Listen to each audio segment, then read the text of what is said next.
rapat Inakraf 2024. So buat kalian semua, sekali lagi yang sampai hari ini belum datang ke Inakraf, silakan segera datang karena kita cuma menyisakan 1 hari lagi. Jangan jadikan hati dan pikiran kalian menjadi harus nunggu sampai 1 tahun ke depan, teman-teman semua ya. Dan kembali di podcast kali ini di Digital Launch Inakraf 2024, kita akan ketemu lagi dengan salah satu orang hebat yang sudah bergabung bersama dengan Inakraf 2024 yang akan berbagi cerita tentang bagaimana dia ngebangun satu brand ya. Dan sekali lagi cerita-cerita di Inakraf semuanya unik, termasuk juga cerita yang akan kita dengar bareng-bareng. Baik, siapa dia? Selamat sore, halo Randy Julian Miranda. Iya betul, Randy Julian Miranda. Oke, apa kabar Randy ya? Alhamdulillah baik. Alhamdulillah baik ya. Randy, teman-teman, jadi hari ini Randy akan bercerita tentang bagaimana satu kerajinan yang ada di Nusantara ya. Yang biasanya ini adalah kerajinan dipakai untuk kebutuhan dapur. Ya, betul ya. Yang paling banyak kebutuhan dapur ya. Kebutuhan dapur, kebutuhan bertani. Bertani, ya betul. Tapi hari ini akan disulap oleh Randy menjadi kebutuhan sampai kebutuhan tentang fashion and prestige. Wow, baik. Mantap. Oke, Randy boleh bercerita sedikit tentang bagaimana kamu ngawali usaha bersama dengan Handep. Betul. Kalau bicara tentang background story sebenarnya ini personal banget ya. Ya. Ya. Saya memulai Handep tuh di tahun 2019 karena saya pengen melakukan sesuatu untuk kampung kelahiran saya. Oke. Sebelum di Handep, saya kerja di beberapa NGO atau non-government organization, international non-government organization di Jakarta. Setelah itu sempat S2, nah one day saya waktu S2 ngambil jurusan studi lingkungan, saya riset ya tentang peranan perempuan dalam manajemen atau tata kelola hutan gitu. Tata kelola hutan? Iya.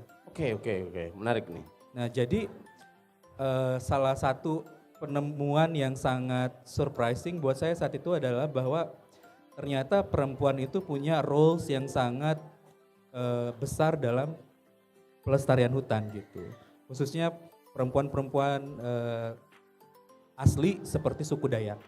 Okay. Nah, perempuan suku Dayak itu misalkan mereka masih sampai saat sekarang tuh berladang, masih masuk ke hutan untuk cari buah-buahan, sayur-sayuran, masih pergi ke sungai buat cari ikan. Jadi relationship-nya orang Dayak dengan hutan tuh sangat erat gitu, khususnya perempuan-perempuan Dayaknya. Nah, salah satu bukti harmonis hubungan perempuan Dayak dan hutan itu adalah dari anyaman-anyaman rotan ini. Nah, rotan ini merupakan salah satu hasil hutan bukan kayu ya, atau salah satu tumbuhan yang hanya dapat tumbuh di hutan. Kenapa? Karena cara rotan tumbuh, kalau teman-teman pernah ngelihat rotan, dia merambah di pohon-pohon yang tinggi. Jadi dia butuh pepohonan yang tinggi untuk media tumbuhnya. Nah, dalam artian lain, untuk mendapatkan atau menghasilkan rotan, mereka harus menjaga hutannya. Nah, jadi ini hubungan yang sangat menarik ya. Nah, saat itu saya lihat, wah gila ini potensi rotan ternyata sebagus itu, nggak cuma untuk perekonomian atau kebutuhan sehari-hari, tapi juga dalam konteks ekonomi hijau gitu. Nah, berbicara ekonomi hijau, saya tuh berpikir bahwa apa yang kira-kira saya bisa lakukan untuk bantu orang-orang saya, khususnya kaum ibu-ibu yang ada di desa saya, untuk bisa berdikari secara ekonomi gitu. Muncullah ide untuk buat Handep saat itu. Gimana kalau keahlian menganyam suku Dayak yang sudah turun-temurun dan sangat bagus ini kita inovasikan untuk sesuai dengan atau relevan dengan perkembangan zaman gitu. Biasa kan mereka hanya bikin ranjang, peralatan-peralatan dapur gitu yang memang digunakan untuk sehari-hari aja dan itu tidak diperjualbelikan biasanya. Untuk dibikin sendiri aja. Waktu itu saya assessment, saya survei ke desa-desa dan mencoba mengumpulkan beberapa orang untuk mengetahui aspirasi mereka apa gitu. Berapa lama sampai akhirnya kamu bersama dengan teman-teman perajin ini ketemu dan handap jalan? Saya tinggal di desa 3 bulan. Saya tinggal di satu kecamatan, itu ada 10 desa yang bisa menganyam. Saya menghabiskan waktu kurang lebih 3 bulan di desa-desa itu untuk menjadi bagian dari mereka. Sebenarnya saya juga orang sana, Ya. tapi kan saya udah terpapar kehidupan modern di kota ya. Jadi saya ingin reconnect lagi dengan tradisi dan culture yang ada di sana, seperti itu. Terus respon perajin atau masyarakat lokal ketika you punya ide tersebut seperti apa, Arandi? Awalnya ini ada cerita menarik loh. Ya. Saya dipikir caleg karena saat itu kan 2019 lagi pileg ya, Ya. musim-musim nyalek, pemilihan legislatif. Saya dipikir mau nyalek di DPR. Gitu. Betul, ya. Karena idenya mungkin terdengar juga seperti ide-ide caleg pada umumnya gitu ya. Iya, yang Bikin tentang perekonomian pemberdayaan perempuan, masyarakat gitu ya. pemberdayaan masyarakat desa. Saya dipikir caleg. Iya. Akhirnya saya memutuskan ya udah saya tinggal 3 bulan tadi untuk membuktikan bahwa saya nggak nyalek gitu. Dan tinggal dari satu rumah ke rumah lain. Dan akhirnya ada beberapa pattern yang saya temukan bahwa mereka ternyata membutuhkan sumber pemasukan yang lebih rutin dan jangka panjang gitu. Biasanya kalau hasil berladang aja itu hanya untuk kebutuhan sehari-hari. Kalau orang Dayak Ketika itu berladang berladang untuk kebutuhan berasnya 1 tahun. Nah, untuk mendapatkan uang biasanya mereka melakukan pekerjaan lain, jual buah atau jual sayur dan lain-lain gitu kan. Nah, saya pikir ini saya tawarkan apakah kira-kira mau ngerjain produk anyaman untuk bisa menjadi salah satu sumber income-nya mereka gitu. Oke. Terus akhirnya kepikir ini kayaknya good juga untuk sumber pendapatan berikutnya. Akhirnya ada beberapa ibu yang tertarik, kurang lebih sekitar 30 orang saat itu. Di awal-awal banget. 30 orang? Ya, akhirnya kita bikin pilot project dengan 30 orang ini, kita bikin produk, kita desain produk-produk yang lebih kontemporer gitu, lebih sesuai dengan kebutuhan zaman sekarang, biar relevan dengan market ya kan. Nah, 30 orang ini di awal kita kasih banyak capacity building ya atau training dari segi quality control dan lain-lain.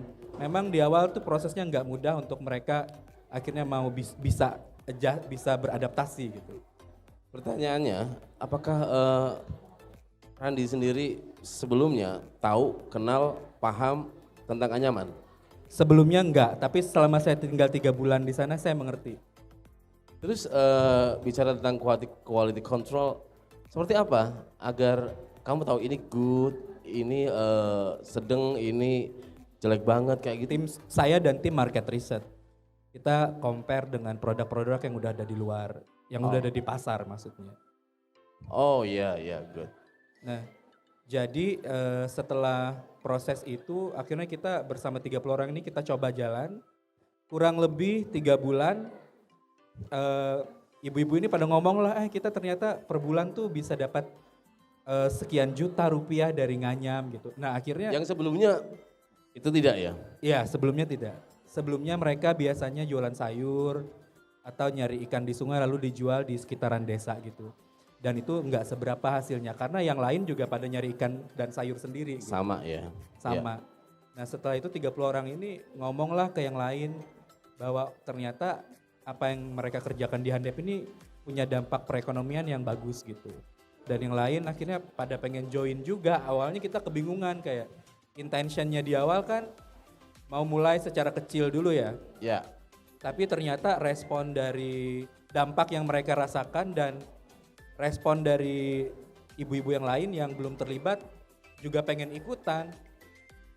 Akhirnya kita memutuskan ya udah kita coba cari market yang lebih besar lagi supaya bisa mengakomodir ibu-ibu pengrajin yang masih belum bergabung dengan kita. Gitu. Dan yang mau gabung ya. Terus produk pertama yang sudah dibikin bersama dengan 30 pengrajin ya, atau 30 ibu-ibu ya. Seperti apa ketika you tawarin ke pasar? Respon pasar saat itu sangat-sangat positif. Jadi pertama kali saya launching brand saya di Bali. Ya, kenapa? Karena saat itu saya punya teman di Bali yang mau bantuin saya, kasih saya venue dan bikin event di sana gitu. Dan memang kalau bicara craft, apalagi yang tradisional seperti ini biasanya mau nggak mau suka nggak suka biasanya orang turis lebih lebih appreciate. Iya betul. Nah, sekarang sih di Indonesia udah makin appreciate ya. Ya. Tapi di zaman saya waktu mulai di awal-awal tuh saya pikir Bali dengan crowd turis mungkin lebih cocok gitu. Kita launching lah di sana dan ternyata respon pasar sangat bagus. Sangat bagus. Kita dapat beberapa feedback juga dari beberapa orang terkait dengan desain kita dan segala macam gitu. Ya. Dan berawal dari situlah kita akhirnya makin matang nih, makin matang bahwa kayak kita harus lanjutin deh ini diseriusin gitu. Awalnya memang intentionnya serius tapi tidak menyangka bahwa akan cukup cepat mendapatkan respon pasar yang bagus. Gitu. Kamu boleh tahu harga mulai dari berapa sih? Sebentar, itemnya apa aja yang dibikin sama Handep? Mostly kita tas. Specialty base-nya kita tas. ya. Ada juga kita memproduksi dekorasi rumah atau home decor ya. Tapi memang expertise kita ada di tas. Oh. Oke. Terus berikutnya seperti apa? Tadi kan Andi bilang bahwa tingkat perubahan si ibu-ibu ya, para pengrajin dari mulai yang zero tentang apalagi menabung kan. Hari ini seperti apa? Jadi di Handep itu kita setiap tahun pasti ada survei atau assessment. Kita melihat beberapa perubahan atau dampak yang kita ciptakan, kita dari segi ekonomi, dari segi sosial dan lain-lain. Nah, dari segi ekonomi, dari segi peningkatan penghasilan itu secara rata-rata data agregatnya menunjukkan ada 82% peningkatan penghasilan. Jadi yang dulu misalkan hanya cuman nggak nyampe 1 juta penghasilan ibu-ibunya, sekarang ada ibu-ibu yang bisa sampai achieve 2 juta, 3 juta satu bulan.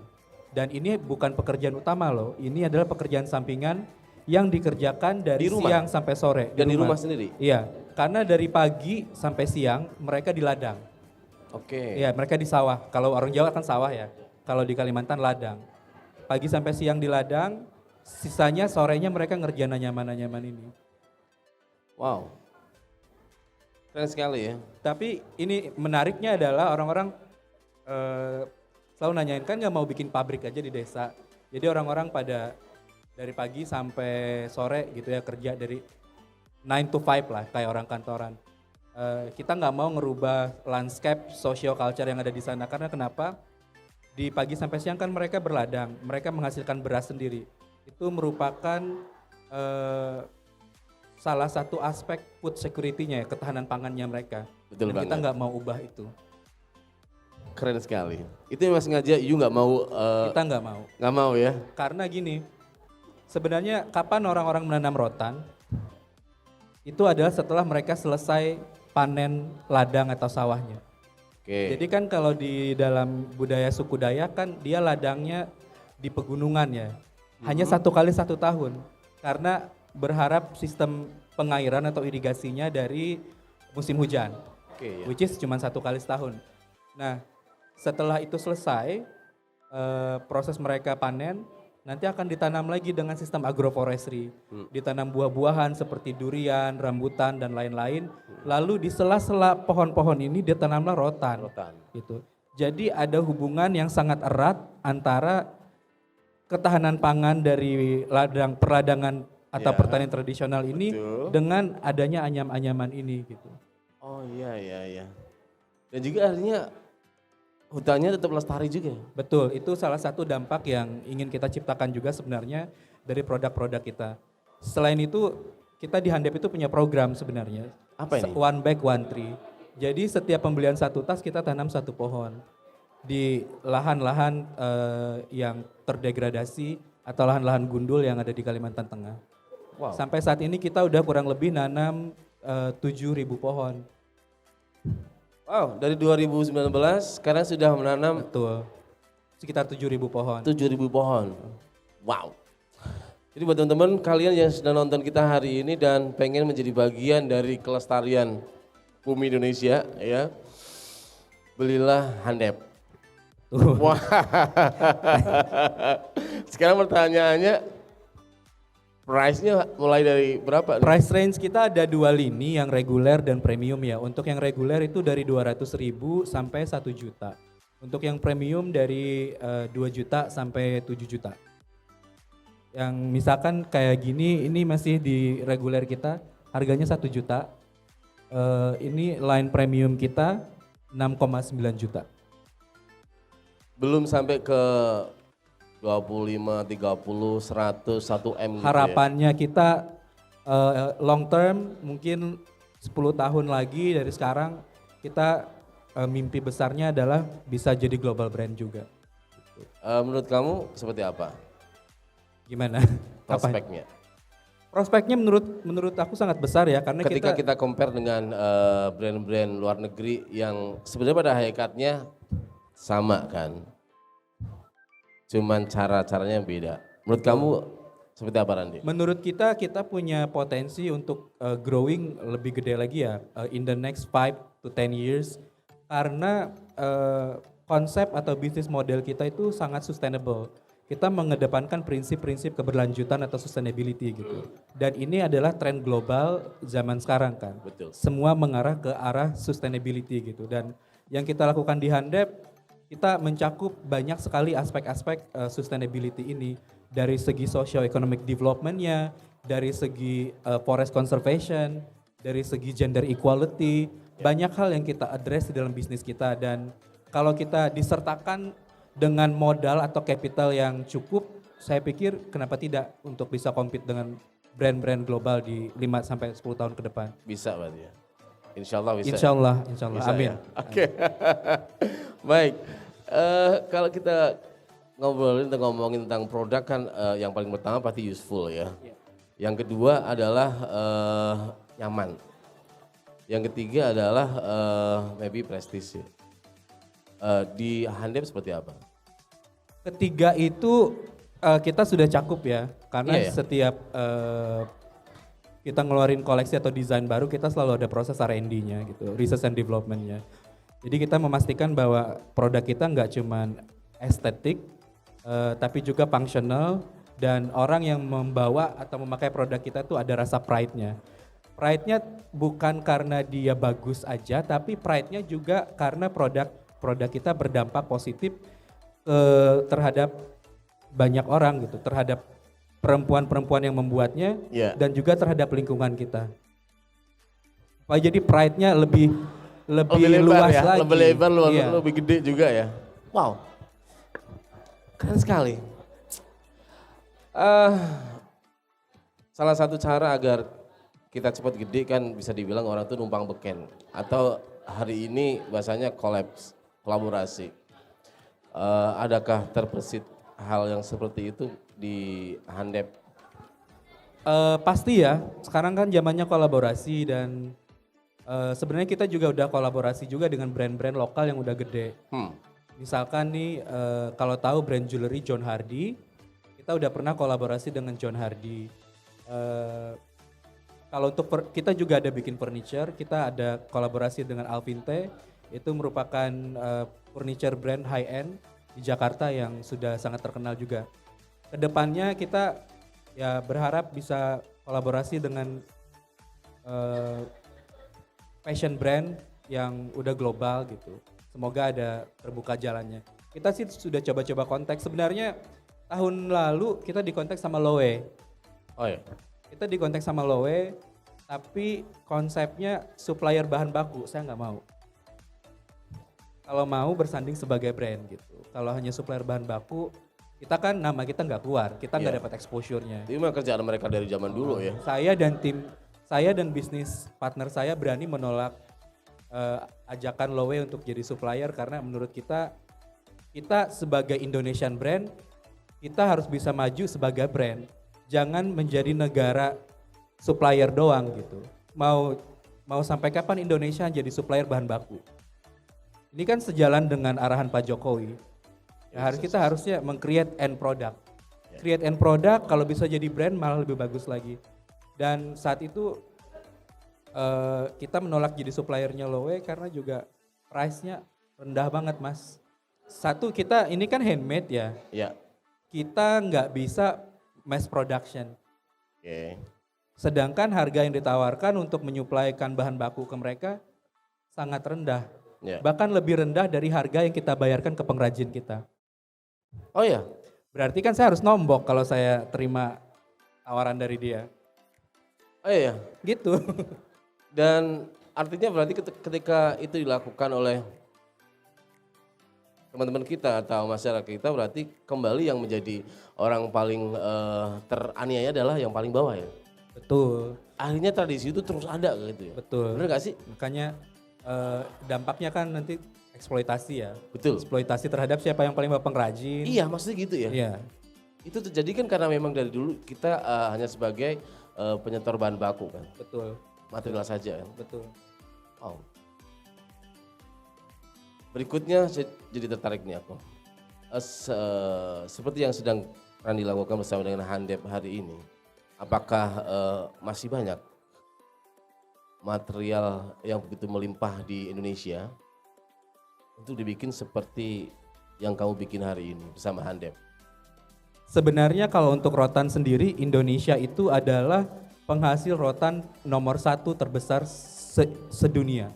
Sedunia, dan Kalimantan itu merupakan yang penghasil paling besar di Indonesia. Nah, 80% rotan dunia itu ada di Indonesia. Kita merupakan penghasil bahan baku paling besar. Nah, tapi yang terjadi di lapangan adalah kenapa bahan baku ini susah keluar itu ada beberapa hal. Satu, konversi lahan. Di Kalimantan kan banyak sekali industri ekstraktif ya, seperti sawit dan lain-lain, yang akhirnya itu mengkonversi hutan menjadi perkebunan gitu. Iya. Sehingga bahan baku seperti rotan pun akhirnya jumlahnya semakin sedikit. Yang kedua adalah karena kita hanya menjadi supplier bahan baku. Betul. Supplier bahan baku sehingga harga yang didapatkan oleh petani itu semakin sedikit gitu. Pasti, semakin paling rendah yang dapat Ya. itu adalah petani dan pengrajin. Ya. Nah, karena kita nyuplainya untuk orang lain gitu kan. Betul. Kalau memang tidak mudah untuk menjadi sebuah brand atau menciptakan end product, tapi ini merupakan journey yang begitu panjang dan menurut saya pribadi ini membutuhkan upaya kolektif multi stakeholder ya, untuk bisa membuat kebijakan yang menguntungkan para petani dan pengrajin. Terus yang kedua juga membuat kebijakan bagaimana caranya bisnis-bisnis atau pelaku usaha yang punya keinginan untuk bisa meng-create produk jadi atau end product itu bisa disupport dari segi capacity building, terus juga kebijakan yang suportif dan juga networkingnya. Mungkin salah satu kegiatan seperti ini kan adalah platform ya. Betul. Untuk kita bisa menuju ke arah sana gitu. Randi, kita tahu bahwa brand-brand besar pasti punya BE yang kuat ya. Benar enggak? Di Handep seperti apa? Untuk mengenalkan produk kamu di lokal maupun nanti di internasional. PA ini dalam hal Brand ambassador. BA. Kalau di kita kita masih belum pernah dapat menggunakan strategi influencer atau celebrity marketing. Ya. Tapi memang kita banyak melakukan kegiatan marketing secara digital, entah itu lewat sosial media ataupun lewat Google Advertising, website dan lain-lain gitu. Kalau untuk influencer marketing kita hanya di tahun pertama aja pernah dibantu sama Mbak Nadine Chandrawinata dulu. Dulu dia pernah bawa yang merepresent brand kita selama kurang lebih 1 tahun pro bono lah, gratis gitu. Untuk kedepannya kita memang memikirkan juga ke arah sana. Tapi satu lagi nih challenge-nya ya, capital, uangnya. Untuk kita bisa kerja bareng dengan big celebrity atau big influencer kan pastinya tidak murah. Kecuali kita beruntung seperti kita dibantu sama Nadine dulu misalkan. Atau jangan-jangan sebenarnya orang yang seperti Nadine juga banyak. Ketika kita ketika orang ngedengerin cerita kamu yang begitu panjang, cerita kamu tentang bagaimana melestarikan hutan, melestarikan budaya culture di Kalimantan seperti itu. Iya. Banyak sih kayaknya influencer-influencer atau selebritis yang juga peduli ya. Tinggal connecting the dots aja lagi networkingnya. Ini salah satu challenge lagi adalah brand dari daerah, dari luar Jakarta atau dari luar Jawa itu kan untuk bernetworking itu tidak mudah. Ya. Sini aja contoh kecil ya, kita datang ke Inakrab, biaya yang kita keluarkan tuh lebih besar daripada yang lain yang base di Jakarta atau di Jawa. Betul. Tiketnya, akomodasinya dan lain-lain. Jadi memang kesempatan itu jadinya agak terbatas gitu dibandingkan dengan teman-teman pelaku usaha kreatif yang ada Yang lebih dekat ya. di Jakarta atau di Jawa pada umumnya. Tapi itu nggak mematahkan semangat kita sih. Sebenarnya nanti kalau habis ini dirimu coba deh cek Instagramnya Handep. Kita salah satu brand lokal yang udah di-verified lama sama Instagram. Mantap. Iya. Wow, teman-teman, pasti kamu yang sudah ngedengar bulan kita pada sore hari bersama dengan Randi dari Handep akan terbakar hati dan semangatnya. Gimana tidak, dia yang jauh seberang sana. Sedangkan kita yang ada di kota ya. Nah makanya hari ini buat kalian kita tahu bahwa ide itu kan tersebar di mana-mana ya. Betul. Benar nggak Randi Betul. ya? Nah, Randi semangati mereka. Apa ya? Ini kalau Maksudnya gini, kalau setiap daerah itu pasti kan punya potensi, Iya. potensi alam, potensi manusia juga masing-masing kan. Nah seperti you hari ini kan sudah bisa mengeksplor itu menjadi satu bentuk yang luar biasa. Kalau aku bisa ngasih advice sih lebih ke mengembangkan potensi atau sumber daya yang ada di daerah kita masing-masing itu sesuatu yang sebenarnya achievable gitu. Bisa kita capai. Cuman kadang-kadang anak-anak muda di daerah ini takut bermimpi ya. Takut bermimpi karena minder gitu. Ya. Merasa tidak dari Jakarta atau enggak dari Jawa. Jadi merasa udah kalah duluan di awal. Padahal sebenarnya enggak. Yang penting adalah mimpi itu kita sertai dengan aksi-aksi nyata untuk aksi-aksi kecil, aksi-aksi nyata yang nantinya akan membantu kita mencapai tujuan akhir gitu. Dulu saya juga minder sih, jujur sebelum kerja di Jakarta, tapi pas saya kerja di Jakarta ternyata saya anak daerah nggak bodoh-bodoh amat kok gitu ya. Ternyata sama aja juga. Sama aja, sama sama anak-anak manusianya Jakarta. juga ya. Iya. Cuman Ketika pas kadang ketemu sama yang lebih di bawah kita, ternyata gue bisa di atas juga ya. betul. Kayak gitu kan? Dulu mindsetnya ya gitu juga kayak aduh takut atau minder gitu. Tapi ternyata selama kita mau belajar dan serius dan mau komit terhadap apa yang kita mau achieve, itu nothing is impossible. Wow, mantap. Oke, sebelum kita akhiri perbincangan kita pada sore hari ini di Inakraf, di Podcraft Inakraf 2024, masih ada yang tersisa yang pengen dikasih tahu ke teman-teman semua. Mungkin saya lebih ke stakeholder sekali ya, seperti pemerintah atau dan jajarannya. Untuk kami pelaku usaha dari luar Jakarta dan Jawa, kami selalu terkendali dengan infrastruktur. Kendala ya. Keterbatasan infrastruktur. Yang menyebabkan supply chain atau rantai pasok kami menjadi sangat panjang dan akhirnya berdampak terhadap harga yang kurang kompetitif. Harga kita harus jadinya agak mahal gitu ketimbang dengan produk-produk lain. Ini gimana caranya? Mau kirim dari desa aja ke ibu kota kabupaten udah mahal banget. Kadang di desa-desa masih nggak ada listrik gitu. Jadi gimana caranya produk-produk unggulan dari desa ini mau keluar? Sampai hari ini? Kalau di desa yang tempat saya kerja, listriknya masih setengah hari aja, kalau malam aja hidup. Oh ya. Kalau pagi sampai siang nggak hidup. Jadi gimana kita mau bisa compete dengan usaha-usaha lain di Jakarta dan di Jawa, kalau infrastruktur kita tidak disamaratakan gitu. Yeah. Jadi kalau mau bicara ekosistem entrepreneurship di Indonesia maju, jangan hanya yang Jakarta Jawa aja yang diperhatikan, tapi juga di daerah juga harus menjadi perhatian stakeholder terkait. Oke. Baik, semoga yang baru saja you ungkapin didengar dan segera akan diperbaiki ya, Randi ya. Amin, amin. Amin. Amin. Tapi apapun yang ada di Kalimantan sana, di kampungnya Kak Randi, tapi Kak Randi hari ini sudah bisa ngebangun satu brand yang saya sendiri atau mungkin juga kalian semua yang sedang melihat acara Podcraft kita, pasti kalian akan ikut bangga.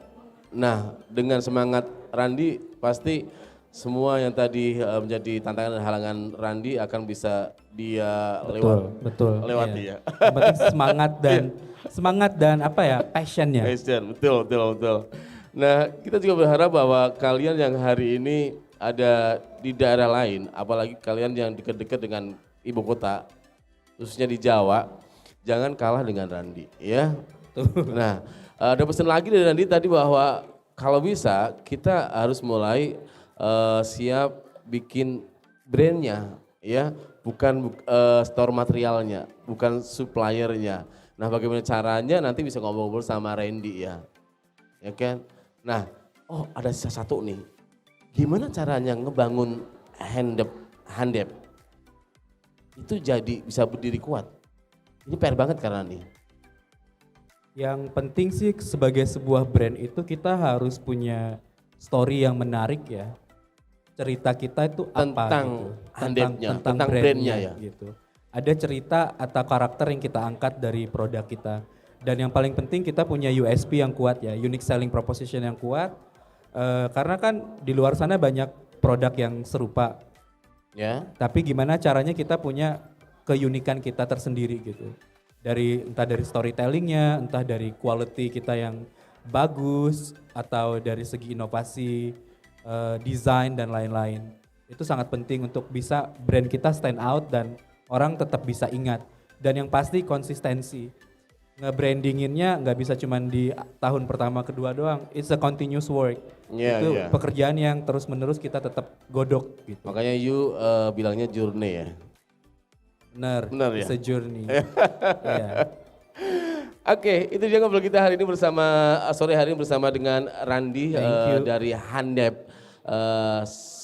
Doa terbaik buat Handep, semoga lancar, diberi kemudahan dan segala cita-cita Handep. Thank you. Untuk bisa ada di Handep tadi belum ditanyain loh artinya apa. Oh iya. Gotong royong artinya. Wow. Kalau brandnya handmade ethical products. Produk buatan tangan yang beretika.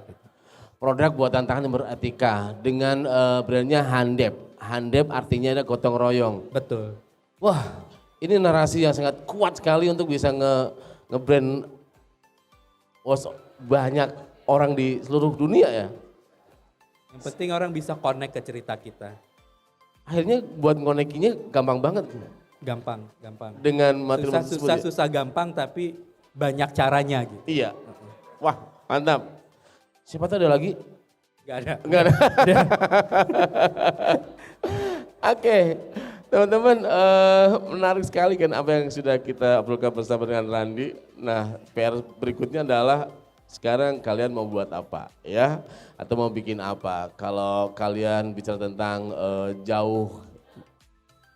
berbicara tentang terus bagaimana, lihat cerita Randi ya. Thank you Randi. Thank you so much. Semoga sukses selalu buat kamu dan Handep. Dan akhirnya saya Sandro pamit undur di Podcraft hari ini di hari yang keempat Inacraft 2024. Terima kasih atas perhatiannya. Sampai jumpa. Assalamualaikum warahmatullahi wabarakatuh. Waalaikumsalam.